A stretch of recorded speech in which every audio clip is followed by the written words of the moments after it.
Hey, it's me, Josh, again, back for another review of apps on Apple's fabulous computers. If you remember last time, I talked about animation and modelling, but this review doesn't have a subject as much as a purpose. The purpose of this review is to tell you about 5 much needed apps on your Mac. I mean, the apps on all Mac computers are brilliant. That come with iLife, maybe if you spent a bit of money and got iWork, all very good, the standard. And their standard is really high. But what if you didn't just want something that makes your computer runs fast or makes it look good? What if you wanted something that was fun? Well, instead of something that's fun, I've got 5 things that are really fun. These apps are Vuze, VLC. You might remember this from my last review. I touched upon it, but I didn't really go into it in detail, which I will do in this one. There's Handbrake, very good app. Caffeine, you've probably heard of that. And Google Earth, I'm very sure that you've heard of that, because it's a very well-known application. The first one that I'm going to talk about is Google Earth. Now, I won't talk about this one for long because, well, you probably have it and you've probably gone all around it.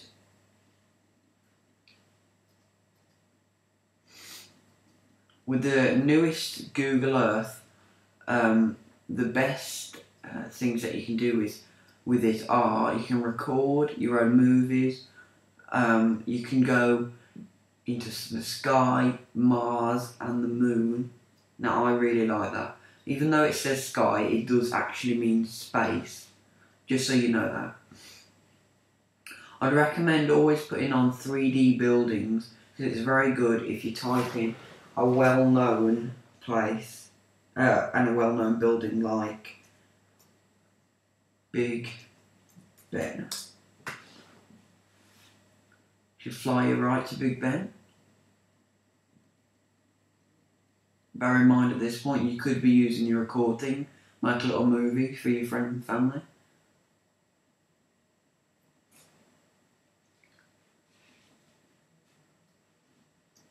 If you go down, turn it into the 3D and look around for your chosen thing.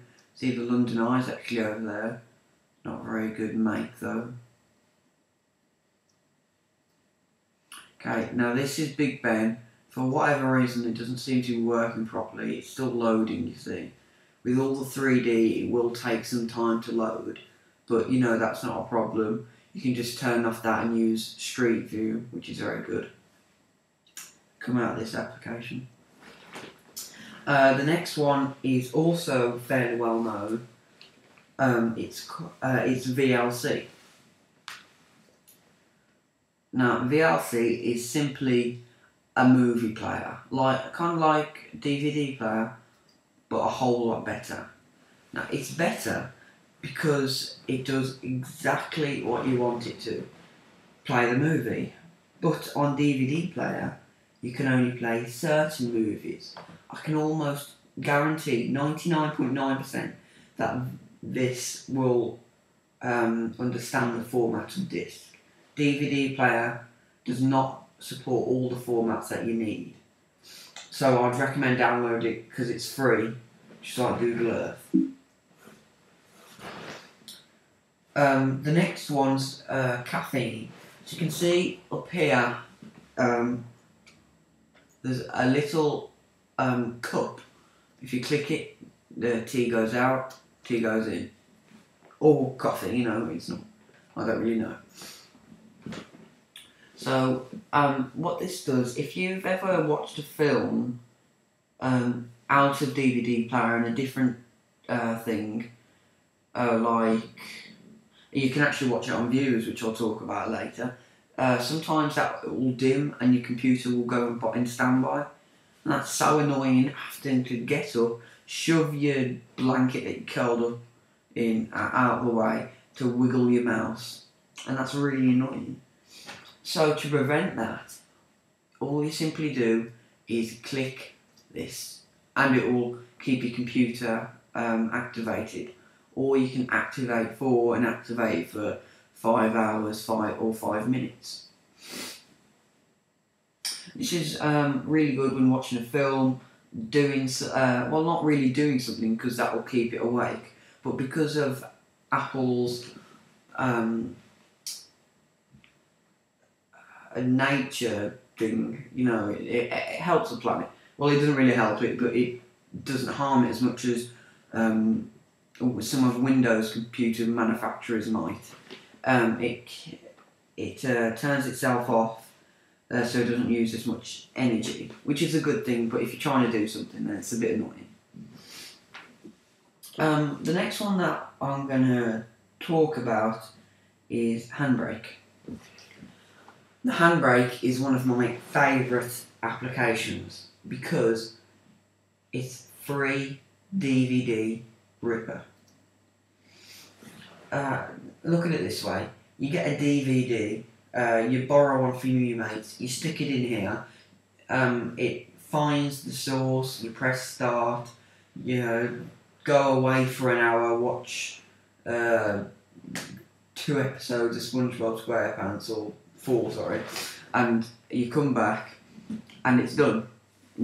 It's on your computer at a reasonably high quality. I'm not going to say a brilliant, because to get a DVD quality ripper you will need to buy one, but you don't need to if you just want to watch a movie and you're not too fussy about slight pixelation in light and tones. But just to run you through how you do it: you press source, you find your disc. I haven't actually got a disc in at the moment. Once you've done that, this little bar will appear and it will load and it will find all the data on your disc. You will see what type it is, see what audio it is. If there's nothing in audio, you've done something wrong, just do it again. You can set your own subtitles. I've never really gone into advanced, but maybe that's something you can do by yourself. You can set your own chapters. Chapters you don't have to do. You can just make it one long movie. But if that's something you're into, to make it a better viewing pleasure, go for it. Okay. Lastly, I'm going to talk about Vuze. Now, Vuze is a BitTorrent client.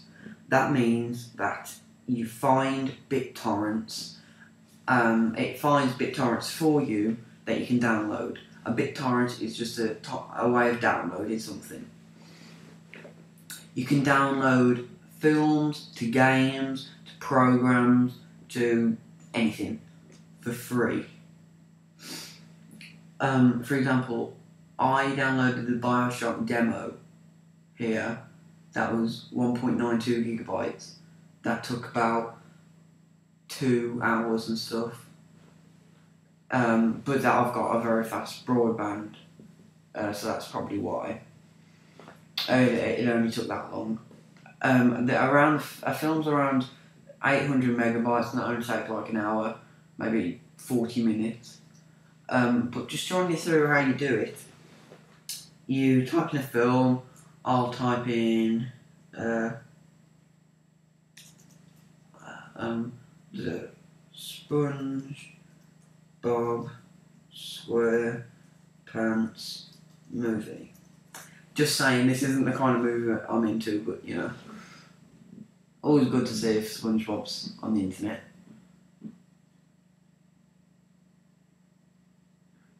Let's give it a sec to load. It has to go all the way through the internet. Bear in mind, I've actually got something downloading at the moment, so I don't know how long it will take.